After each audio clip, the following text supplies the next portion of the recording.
My name is Juniper Hale, 32 years old. I told my son his 6th birthday would be special. Not in the Pinterest sense, not in the hire a pony sense. Special like being seen. He's the kind of kid who draws robots with 3 arms and insists dinosaurs can return if we believe hard enough. We'd planned stars on blue balloons, a cake with a frosting smudged rocket, and a present he'd circled in a catalog until the page thinned. Then my parents called and said, "Let us host. We've got it all. Decorations, food, even a magician." They said it like a peace offering I'd be ungrateful to refuse. I hesitated, then agreed. I'd been raised to believe accepting help is how you keep the room from catching fire. 2 weeks before this, my brother Jake had asked for $15,000. His businesses come and go like wardrobes in a teenage phase. Crypto, lawn care, sneaker flips, each needing one more little boost, each collapsing into a shrug. I said no. Calmly. I told him my savings were for my son, that I was done being a safety net stretched to thin air. He called me selfish, said I owed him, reminded me he'd once stood up for me to Dad as if that were a mortgage accruing interest. I blocked his number for a day, unblocked it the next, and told myself I wasn't keeping score. We drove to my parents' that Saturday with my son buckled into his starry shirt, a handmade card for Grandpa, sealed with a sticker he'd pressed on crooked. As we turned down their street, I watched for balloons on the mailbox, heard for music, children's voices, something. The house was still. No streamers in the windows, no folding table on the lawn, no shoes by the door. Just my father at the kitchen table with a beer, my mother scrolling a tablet, and Jake leaning in the doorway wearing a smirk like a bruise. My son stopped beside me, toes bouncing, eyes bright. "Where is everyone?" he whispered. I crouched, smoothed a cowlick. "Maybe inside," I said, and my voice didn't break. I asked my father where the cake was. He didn't look up. "We don't waste money on kids who aren't special," he said, like he was reading weather. I waited for the punchline. There wasn't one. Jake laughed once, sharp, pleased. "He doesn't deserve one anyway," he added, and glanced at me to see if the dagger landed. My son walked forward with the card, practiced "thank you" already on his lips. My father took it without looking and placed it beside his glass, an unread receipt. My mother rose, opened a cabinet, and returned with a gift wrapped in yesterday's news. Inside, a toy car missing a wheel and a half-used coloring book with 2 pages already scrawled. Crayons shaved down to stubs. My son's face crumpled, then smoothed by force. "Thank you," he said softly, and held the broken car like it could choose to be whole if he was polite enough. There are moments that detonate. This one burned cold. The clock above the stove ticked too loudly. A neighbor's mower buzzed far away.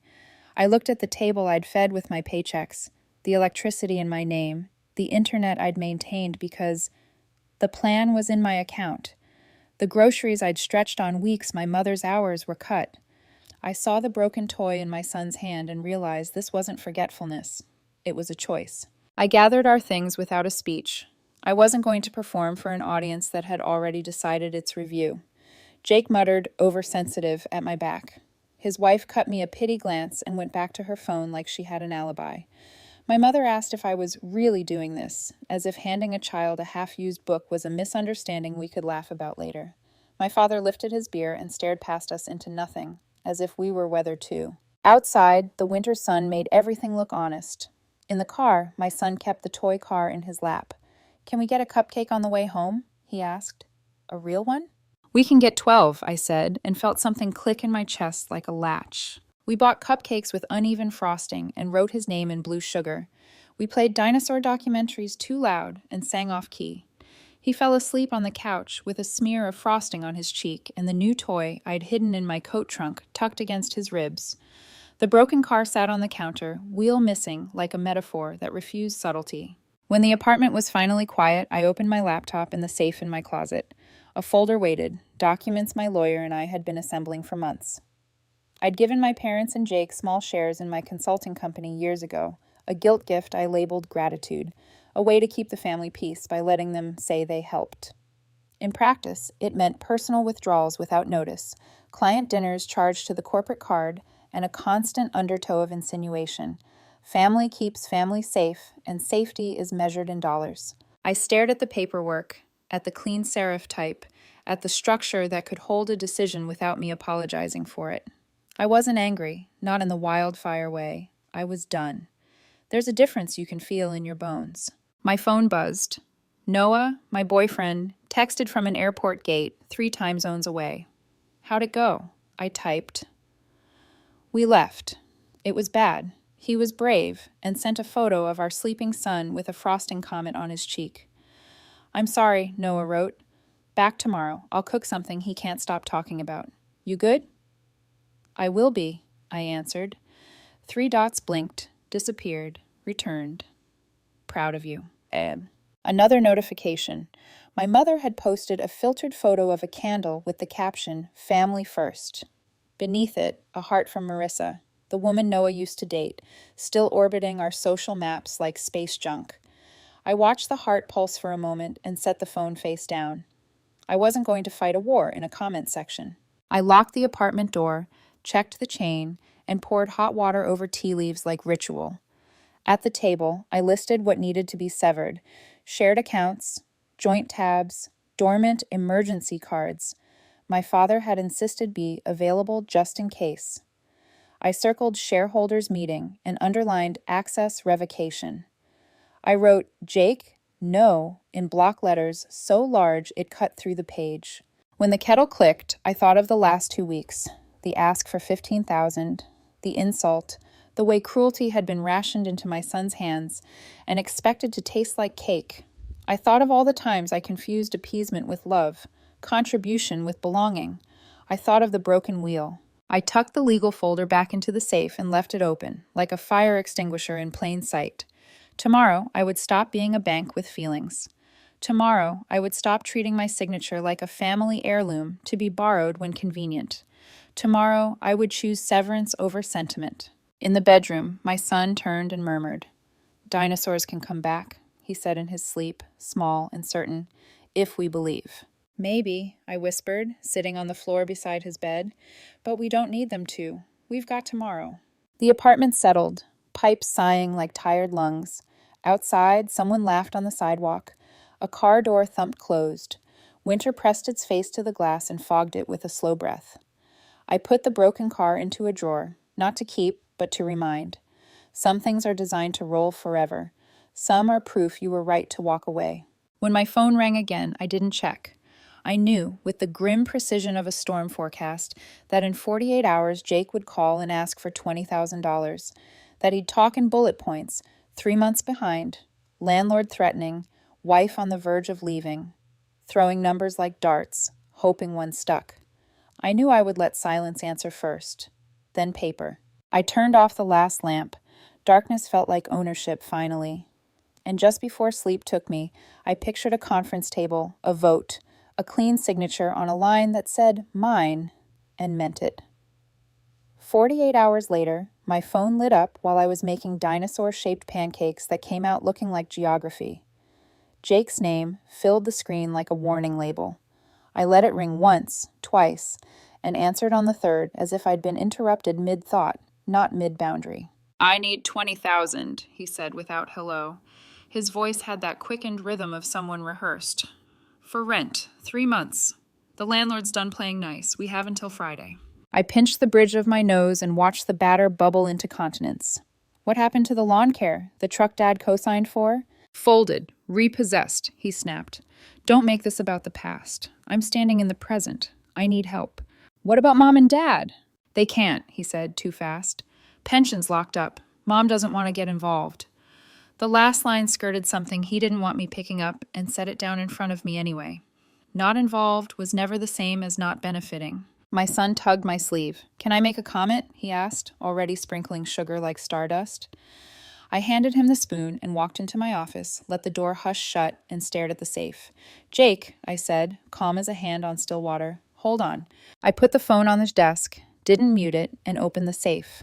The folder was there, binding combs, tabs like vertebrae, the spine of a new life. The plan had been born on nights when I watched credit card notifications roll in for dinners I hadn't eaten, and tabs at a club where my father performed old power for men who owed him nothing. I'd guilt-granted shares in my firm years ago, trying to purchase peace with equity. In return, they built nothing and claimed everything. I told myself they protected me by being involved. The ledger told a different story. I returned the phone to my ear. Silence travels quickly when someone's used to controlling it. "Are you there?" Jake demanded. "I'll call you back," I said, and hung up. I texted my lawyer. "It's time. Emergency meeting today. 2 p.m. Can you host?" His reply arrived before the text bubble finished pulsing. "Boardroom reserved. I'll file the notices. We'll do this clean." Noah texted from a cab. "Landing at 10. Can I swing by?" I sent him our address and a mental warning. Today would be a guillotine lowered slowly and exactly. He responded with a thumbs up and a knife and fork emoji. It shouldn't have made me smile. It did. By noon, I'd arranged childcare and called an emergency shareholders meeting. According to the bylaws I wrote when I still thought family and firm was a braid you could wear without choking. We took the elevator to the 10th floor, me, my lawyer, my operations lead, and a recorder who typed in cool, unflappable strokes. Through glass, the skyline looked like a lie you could live on. Inside, the conference table held a pitcher of water and a plate of shortbread no one touched. When my parents arrived, late, together, my mother smelled like a department store sampler and nerves.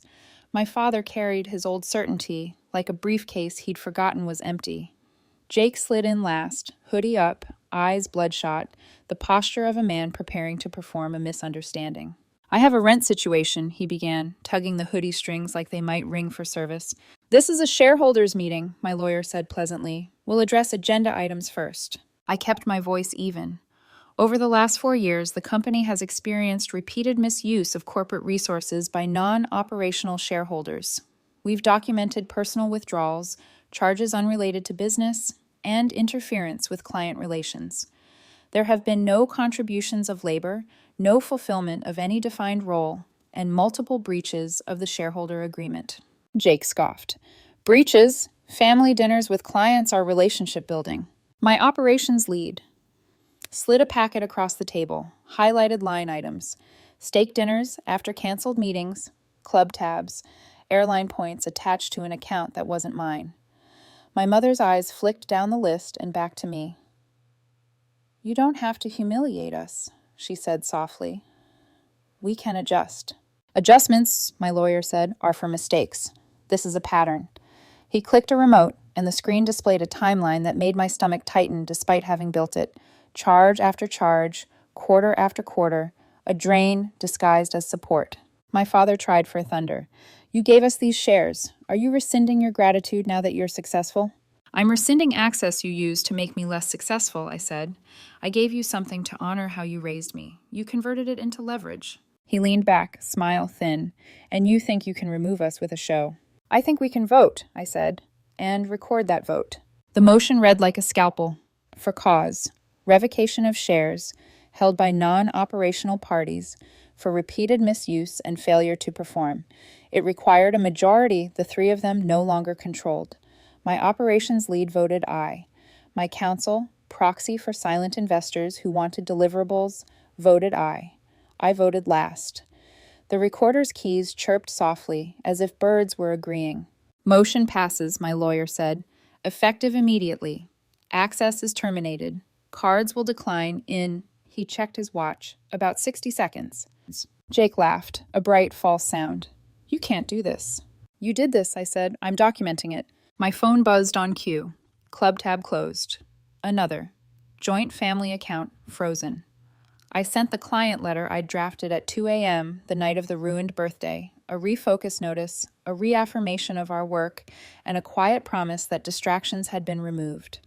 It wasn't vengeance, it was hygiene. The meeting dissolved with the slow rustle of people leaving rooms they don't own. My mother paused at the door. "You humiliated us," she said again. But there was something else under it now. Fear, the animal kind, the kind that smells a trap sprung and realizes it wasn't set by enemies but by gravity. "It was humiliating to watch my son be handed a broken toy car," I said. "This is math." She flinched and left. My father texted one word a minute later. Really?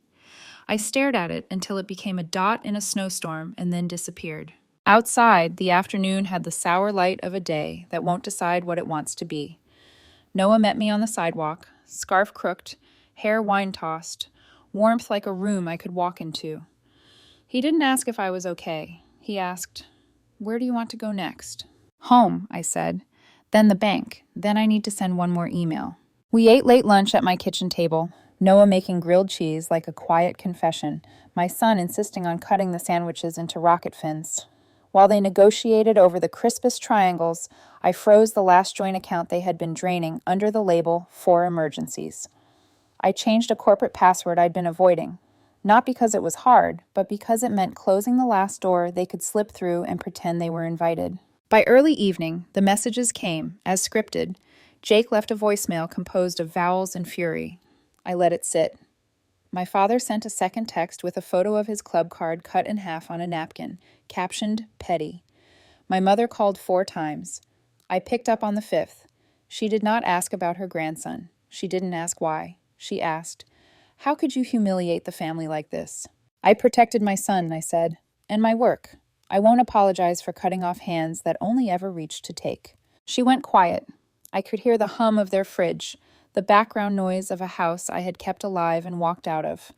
"We were going to help," she said finally. "With his birthday, something came up." "It always does," I said, "when I say no." After I hung up, the doorbell rang 3 times in a row. Fast, aggressive, the rhythm of a dare. I didn't need the peephole. I saw the shape of Jake's anger through the wood.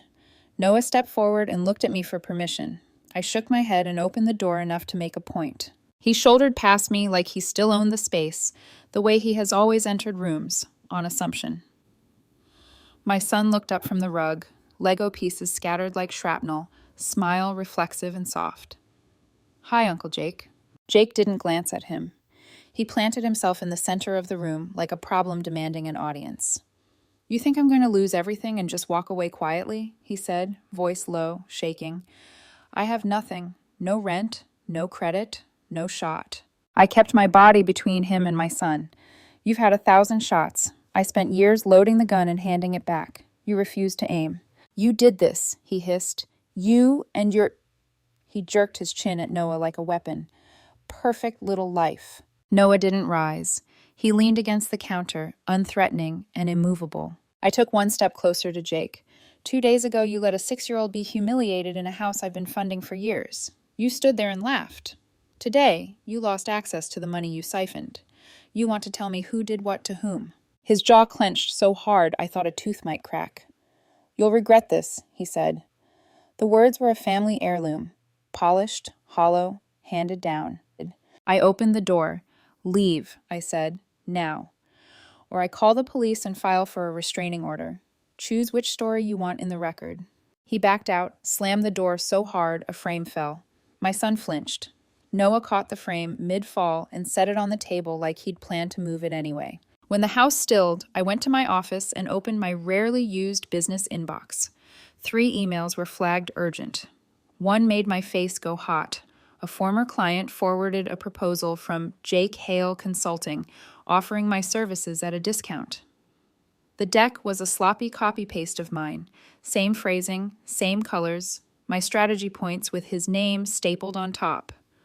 The return address was a UPS mailbox in another city. I forwarded everything to my lawyer and wrote one more email to Jake. Subject: final notice. The body was a list. Every unauthorized contact, every copied deck, every login from an IP I knew he had used in my office before he lost access. I ended it plainly. Any further contact with my clients or me will trigger formal legal action. If you ever contact my son, I will not hesitate. I pressed send.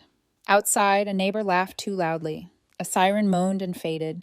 My son placed 2 Lego fins on a misshapen rocket and announced it would still fly. Noah washed the 2 pans we'd used, noisily, like punctuation. He dried his hands, came to the doorway, and asked, "What's next?" "Bank," I said. "Then a call I've been putting off." And because storms have a way of acknowledging themselves, my phone rang at 6:02 a.m. the next morning while I was tying my son's shoes. "Dad," not flat, not performative, panicked. "Did you do something to the accounts?" he asked. "Everything is frozen. Checking, the trust, even the rental account. The bank called at 6. They said there's an investigation. Fix it." I looked at my son, who was practicing knot loops like magic, and then at the safe, and then at the calendar, where I had once written birthdays and investor meetings that now felt like different planets. "I didn't do this," I said, "but I know why it's happening." His breath rasped. "We need you." He was right. He needed me, and I was done being necessary. "Let me call you back," I said, and hung up. The line sounded like a door closing. The house felt lighter. The call from my father still echoed when I opened my email. Overnight, the forensic accountant I'd hired months earlier had sent a detailed report, pages of transfers, highlighted arrows, signatures that weren't mine, but leaned against my name like shadows. Buried in years of filings, my family had created a secondary LLC, piggybacking off a licensing agreement I signed in my 20s.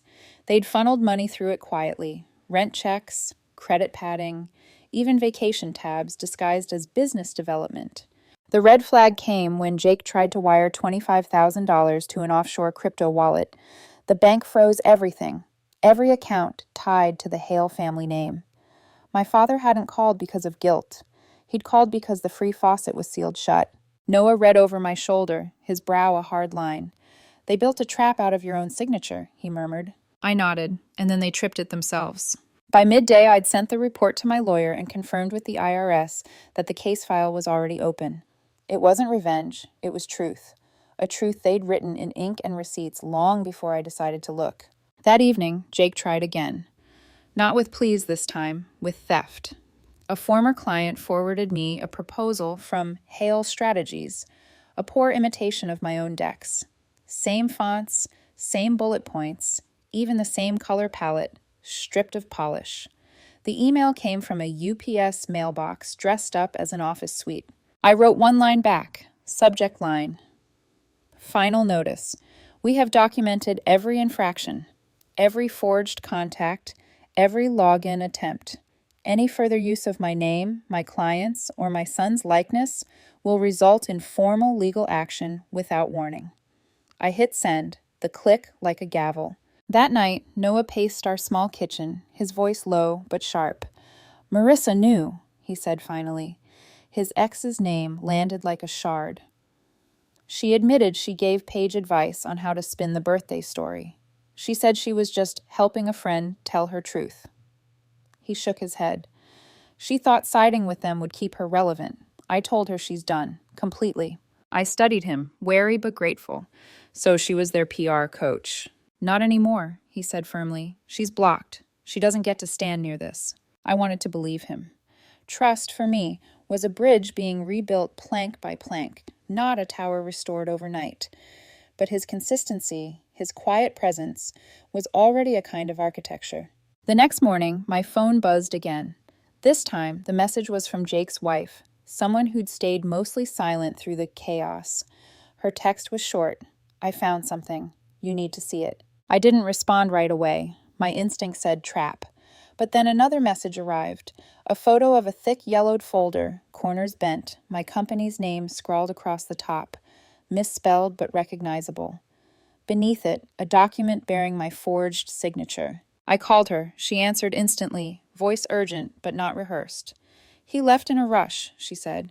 "Took one backpack. I started cleaning. This was shoved behind tax files in the hall closet. Contracts, receipts, drafts. I can't explain all of it, but it looks wrong. Please come. You should see for yourself." I left my son with our neighbor and drove across town. The rental house sagged at the edges, curtains drawn tight. She opened the door with eyes that looked older than the years she'd lived. No pleasantries. She handed me the folder and gestured to the couch. Inside were years of paper, email drafts where Jake called himself co-founder of my firm, a pitch deck copied slide for slide from a conference talk I gave in heels that blistered my feet, a mock logo, my brand with his name beneath mine. And then something worse, a half-finished employment contract.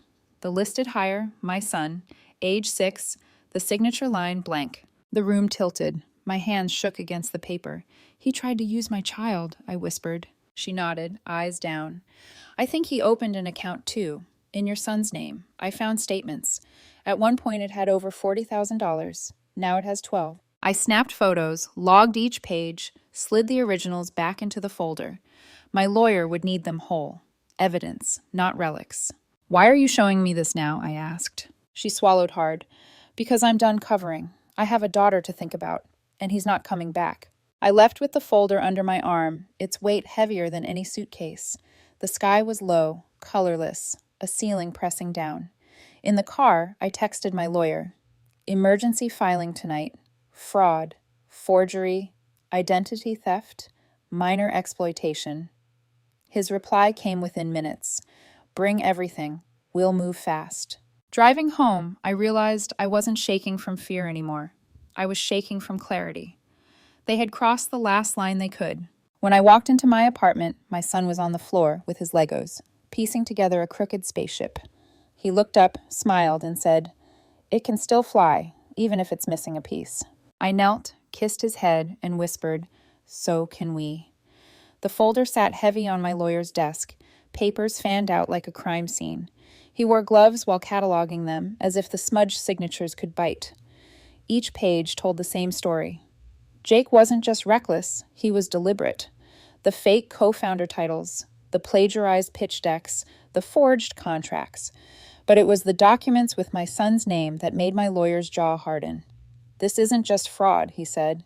"It's identity theft of a minor. That escalates everything." Hearing those words out loud made me grip the arms of my chair until my fingers hurt. My son was 6. He still thought dinosaurs might come back if we believed hard enough, and Jake had tried to weaponize him on paper.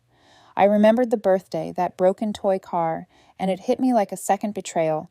They hadn't just humiliated him, they'd commodified him. We filed quickly. Forgery, fraud, wire crime, identity theft. My lawyer notified the bank and the IRS. The folder was scanned, logged, and sealed as evidence. He looked me in the eye before sliding it away. "This will move forward," he said, "but we need to shore up your defenses." That night, I sat at my kitchen table with a stack of forms and a pen that felt heavier than steel. I revoked every financial power of attorney my parents had once held. I had my name removed from the family trust, every joint account, every vehicle or property tie. Then I tackled what hurt most to realize I'd left undone: guardianship. If something happened to me, custody of my son would have gone to my parents, Jake next in line. The thought made my stomach flip, so I changed it. Effective immediately, his emergency guardian would be my best friend, the one person who'd never asked me for money, who'd shown up at hospitals with coffee instead of invoices.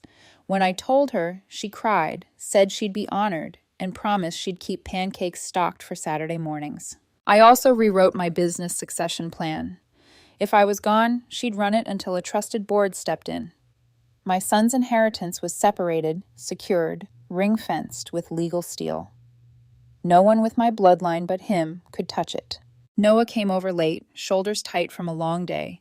He found me buried in paperwork, red eyes, half-empty mug. He didn't say, "You should rest." He sat, read over my shoulder, and placed his hand lightly on my wrist. "I know you don't need rescuing," he said, "but you don't have to guard the walls alone." I let the silence between us speak. He'd cut ties with Marisa completely. I'd seen the blocked screen.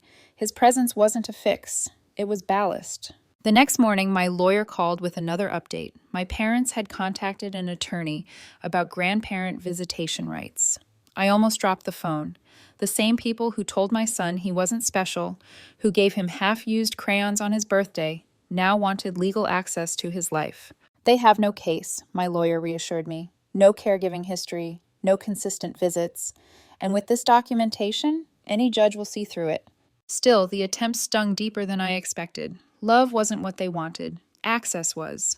A new channel to keep me tethered. We filed a motion to block any future attempt. Preemptive, ironclad. That night, I tucked my son into bed, spaceship Lego perched on the nightstand. He asked, "Do I get 2 birthdays next year?" I laughed softly, smoothed his hair. "Maybe 3. He grinned and drifted off, clutching the blanket like a shield. I sat on the porch after, the city lights distant and blurred. My phone buzzed. An unknown number. I didn't answer, but I listened to the voicemail later. Jake's voice, cracked and desperate. "I'm sorry, I messed up. Please don't do this. I deleted it." He sounded small for the first time in his life. But remorse isn't the same as repair, and I wasn't going to mistake one for the other again. The walls were closing in on him, not me. For once, I was outside of them, breathing air that wasn't borrowed. The news broke on a gray Friday morning. My phone buzzed with a headline alert before my coffee even finished brewing. Local man arrested in multi-state fraud probe. The mugshot was Jake's. Same jaw clenched, same eyes darting for someone else to blame. The article listed charges like a grocery receipt: identity theft, forgery, wire fraud. It mentioned a seized laptop, frozen accounts, and a child savings account opened illegally. My son's name was redacted, but I knew. I pressed the screen off and exhaled until my chest stopped shaking. A few minutes later, Jake's wife texted again. "Thank you. My daughter slept through the night for the first time in months." I stared at the message, then slid my phone face down on the counter. Gratitude was hers to give, but closure was mine to keep. My parents tried one last ploy the following week. A letter, handwritten in my mother's script, appeared in my mailbox. 2 pages of barbed sweetness. "We still love you. We're considering filing for visitation. Family is forever." I didn't open the door. It tried to pry. My lawyer wasn't surprised. "They have no standing," she said, filing a preemptive motion with a thick stack of exhibits: birthday photos, neglect records, pawn slips, police reports. Still, reading the word love in her hand felt like stepping barefoot onto broken glass. I set the letter in the shredder. Meanwhile, my business needed a symbolic cutting too. I dropped the Hale surname from the brand, hired a designer to rebuild the logo, and announced the restructure with a quiet strength and new typeface. No flourish, no drama, just mine again, unshadowed. Clients responded with relief. "We always knew where the value came from," one wrote. I printed that line and pinned it above my desk. To celebrate, I took my son to the lake cabin I hadn't visited since I was a child. The place smelled of pine and memory. We skipped rocks, drank cocoa too sweet, and he fell asleep by the fire with his Lego spaceship clutched in one hand. I sat on the porch with a blanket around my shoulders, staring at the water's black glass. For the first time, peace didn't feel like an intermission. It felt permanent. On Monday, Noah joined us. He cooked pancakes until the cabin filled with syrup and laughter. He didn't make speeches about the future, didn't try to fix what was already fixed. He just sat at the table, listened to my son explain how dinosaurs could come back if we believed hard enough, and passed the syrup without being asked. Consistency is louder than promises. A week later, the final envelope came. Court confirmation of my filings. Every joint tie severed. Guardianship secured. Successor plan notarized. My son's inheritance untouchable. It was over, not with a bang, but with paperwork, with signatures that meant freedom. I kept one thing from the past: the broken toy car, missing its wheel. I set it on my desk as a reminder, not of humiliation, but of the line I refused to let them cross again. The last call I didn't answer came from an unfamiliar number. The voicemail was my mother's voice. "We still love you." I deleted it, because love without respect isn't love. Love that humiliates a child isn't love. Love that only flows when there's money attached is not love. That night, my son asked if he could have 2 birthdays next year. I kissed his hair and said, "Maybe 3. He laughed, frosting from a cupcake smudged on his cheek, and I realized the answer was yes, not because of calendars or cakes, but because every day from now on could be one we claimed as our own. For the first time in my life, I didn't feel guilty for closing the door. I felt free.